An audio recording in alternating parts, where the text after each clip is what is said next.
Hello, everyone, and welcome to my channel and my first ever YouTube video. I'm so excited to have you here. So, yeah, and what better way to start off my first YouTube channel than hip thrust? So, I'm going to show you guys exactly how to hip thrust, the proper way, form, all of that, and give you some tips. Because I know when I was training, I had a lot of clients who would ask me like, "Hey, Deanna, like, how do I fix this back pain that I am feeling when I'm hip thrusting? I know I'm not supposed to feel this." And no, you're not. So I'm going to show you exactly the proper way to hip thrust so you can get the maximum glute activation possible, the most.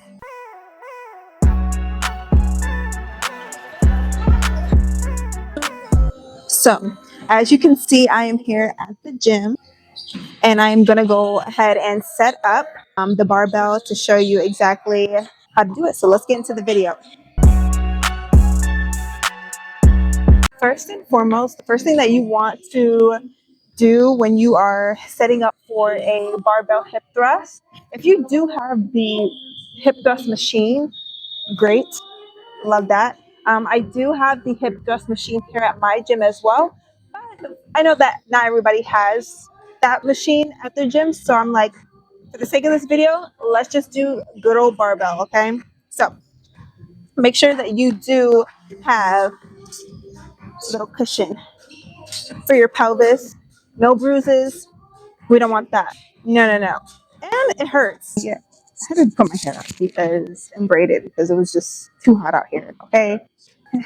Even inside this gym when it's usually like super cold, it's hot in here. I don't know why. It's on our pelvis, okay? So that's the first thing that we're gonna need.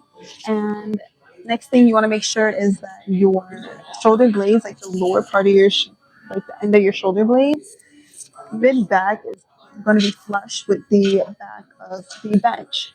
And if you are short, you can add plates on the bottom and just kind of like put your feet on top of that, elevate you a little bit.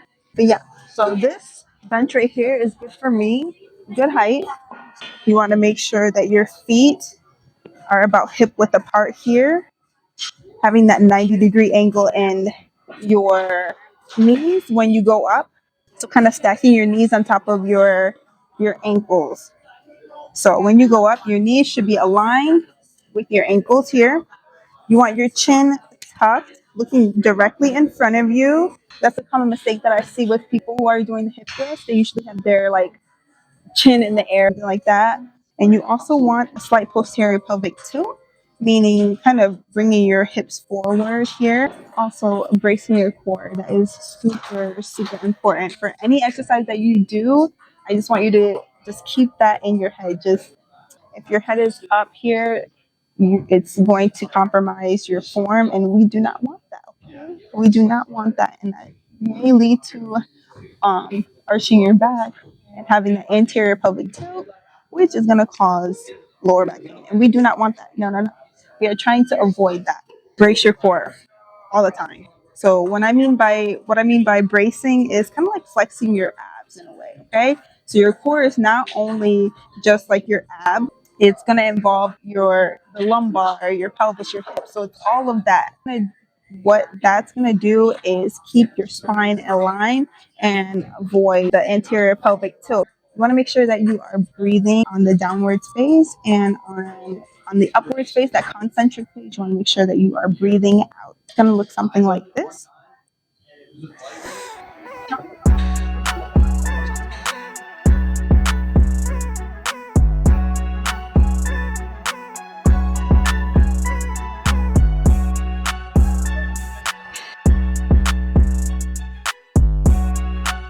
I just wanted to say form is super, super important. So when you are doing exercises like the hip thrust here, you want to make sure that your form is as perfect as possible. Really implementing those tips that I've explained to you. So when you are trying to chase those glute gains, you definitely want to implement something like a hip thrust, which is going to be more of that shortened position that you are training, and you want to do both a lengthened position exercises as well as the shortened position exercises. So hip thrust would be shortened, something like an RDL, Bulgarian split squat, or lunges. That would be a more lengthened position where you're lengthening that muscle, where you're more so isolating the glutes. A good exercise if you are trying to grow your glute. You would also need a mixture of the training your glutes in that lengthened position and that shortened position to see growth. Okay, so don't only just do the hip thrust, do RDLs, Bulgarian split squat, get that full shape that you want. And even for my girls with little hip dips, okay, like me, we don't have any hips, but if you want to grow your booty, definitely working on that glute medius is definitely going to help. Without me rambling, yes, definitely focus on your form. Your form is super, super, super important. So is that mind to muscle connection. And with the hip thrust, I feel like the mind to muscle connection is like, I don't know, like top tier. I always feel it in my glutes with the hip thrust. So definitely focusing on form, definitely focusing on that mind to muscle connection, that time under tension, squeezing at the top, that concentric movement at the top, squeezing for at least 1 to 2 seconds. That's what's going to help you grow your glute. Also progressive overload. So with this type of exercise, I'll do like 4 working sets, and I'll either do around like 10 to 12, and then on like the last set I'll probably do like 8, which will be like close to like my max. I'm progressively adding on more weight, and that's how you're going to grow your glutes. That's how you're going to get the most glute growth, by progressive overload. That muscle hypertrophy, that's what you want. Yeah, each week going up in weight, seeing if you can go up in weight. Also eating, that is another thing, but right now we're just focusing on the exercise portion of it. We get into the nutrition part of it in another video, but for now we are focusing just solely on form and mind to muscle connection, progressive overload. That is what we are going to need to grow big glutes, bigger glutes, bigger glutes, and to shape your glutes. And of course, genetics play a part in it, but you can grow those glutes. You can grow them, okay? If you need to go lighter in weight, do it, because I'd rather go lighter in weight and really focus on my form than going heavier, ego lifting, and not getting the maximum like glute activation I can possibly get from this workout.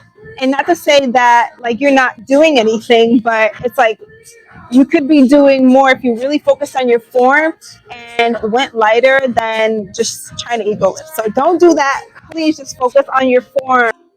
So that is the end of my video here. Hopefully my tips helped you to go out there and be confident and do a proper hip thrust. Because you got this. You got this. I believe in you. So go out there and do a hip thrust, and let me know if these tips did help you. Hopefully they did, and to help alleviate that back pain if you are feeling it through your hip thrust. But yes, until next time, some more videos soon to come, okay? They're coming in hot. So thank you so much for watching. Please subscribe, and I will see you on my next video.